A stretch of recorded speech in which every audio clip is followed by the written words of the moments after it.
मनीष उपाध्याय।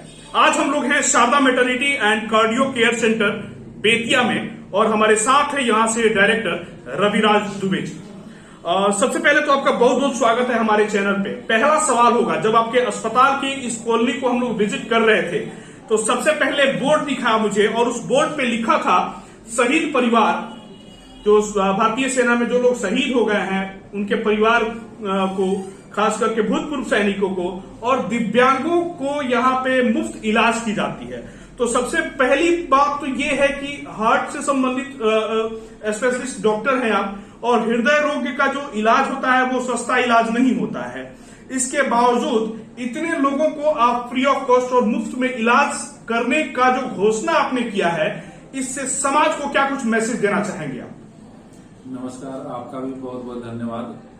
आप यहाँ तक आए अपना कीमती समय निकाल करके। देखिए, ये मेरे अंदर स्वतः ही प्रेरणा जगी, जो शहीद सैनिक है जिन्होंने पूरे अपने जीवन काल में देश की सेवा करी है, सरहदों पे वो लड़ते हैं, जिसकी वजह से हम और हमारी तरह मतलब हमारा सारा देश महफूज महसूस करता है। तो उनके लिए मेरे अंदर स्वतः ही प्रेरणा आई थी कि इनका जो इलाज हो और इनका जो परामर्श शुल्क हो वो ना लिया जाए, और स्वतः प्रेरणा से ही मैंने निर्णय लिया था। पहला सवाल होगा, हृदय से संबंधित जो रोग होता है यह किस वर्ग के उम्र में लगभग पाया जाता है, कब से होना शुरू हो जाता है और इसके रोकथाम के क्या कुछ उपाय हैं? देखिए, हृदय रोग तो किसी भी उम्र में हो सकता है। खास करके बच्चों में देखा जाए तो एसडी होता है, वीएसडी होता है, पीडीए होता है, पीएफओ होता है, बहुत सारा तरीके के रोग हैं। लेकिन वैसे देखा जाए एडल्ट में, तो एडल्ट में मतलब 20 से 25 साल की उम्र में आजकल देखा जाता है कि जो नवयुवक है वो अपने मुख्य पाथ से कहीं न कहीं डेविएटेड है। हमारा लाइफस्टाइल जो है काफी उल्टा है, मतलब जंक फूड लेना, शराब, अल्कोहल, तंबाकू, इस सब का सेवन करना। इससे मतलब 20 से 25 वर्ष की उम्र में भी मैंने देखा है। इससे पहले मैं एम्स में था कि वहां भी मतलब 20 साल 22 साल के बच्चों को एमआई हुआ है, 25 साल के एज में भी वहां भी एमआई हुआ है।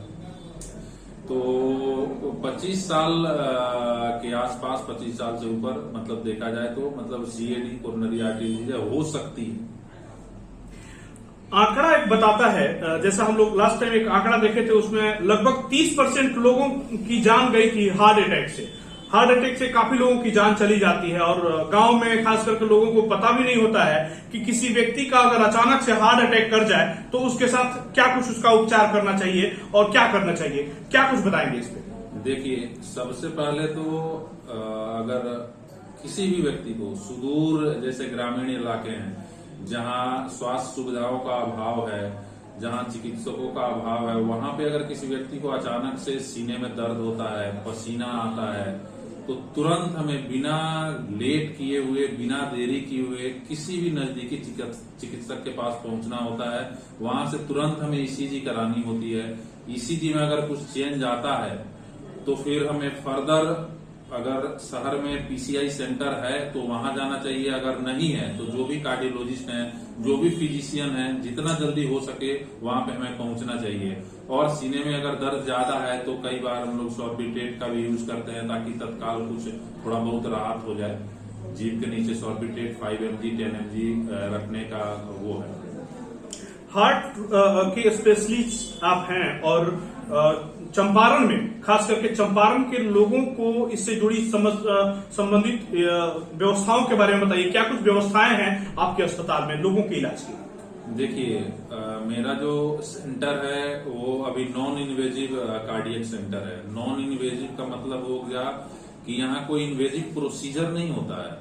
मतलब इन्वेजिव का मतलब हो गया कि एंजियोग्राफी नहीं होती है, स्टंट नहीं लगता है। यहाँ नॉन इन्वेजिव है, जैसे इको होता है, टीएमटी होती है, ईसीजी होता है, फिर कंसल्टेंसी होती है। और अगर कोई सीरियस पेशेंट है, सिक पेशेंट है, कई बार कार्डियोजेनिक शॉक होता है, बहुत सारे कार्डियक कंडीशन होते हैं। वैसे जो सिक पेशेंट है उनको हम टर्शियरी केयर सेंटर या जहाँ पे पीसीआई फैसिलिटी अवेलेबल है, जैसे आईजीआईएमएस हो गया, जैसे गोरखपुर में भी कुछ प्राइवेट सेंटर्स हैं। अब गोरखपुर एम्स भी धीरे धीरे डेवलप हो रहा है, तो उस जगह पे हम लोग मैं भेजने का वो करता हूँ। बाकी जो बेसिक है, जैसे हार्ट में दर्द हुआ या acute ST segment elevated MI है, इंफीरियर वाल एमआई है, एंटीरियर वाल एंटेरोलेटरल, बहुत तरीके का होता है।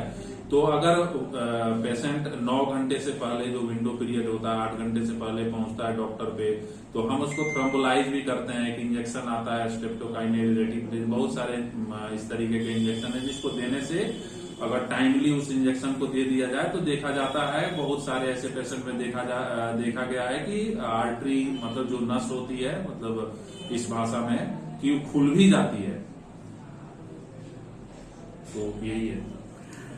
यहाँ के लोगों को क्या कुछ मैसेज देंगे कि कैसे इस रोग से बचाव हो सकता है, इस रोग से कैसे बच सकते हैं, और हम अपने आप को जो है हृदय रोग संबंधित जो दिक्कतें होती हैं उससे हम कैसे वंचित रह सकते हैं? देखिए, हृदय रोग से बचने का सबसे पहले तो ये है कि हमारी जो जीवन शैली है, आजकल हम देखते हैं कि जो नवयुवक वर्ग वो भी बहुत ज्यादा स्ट्रेस लेता है।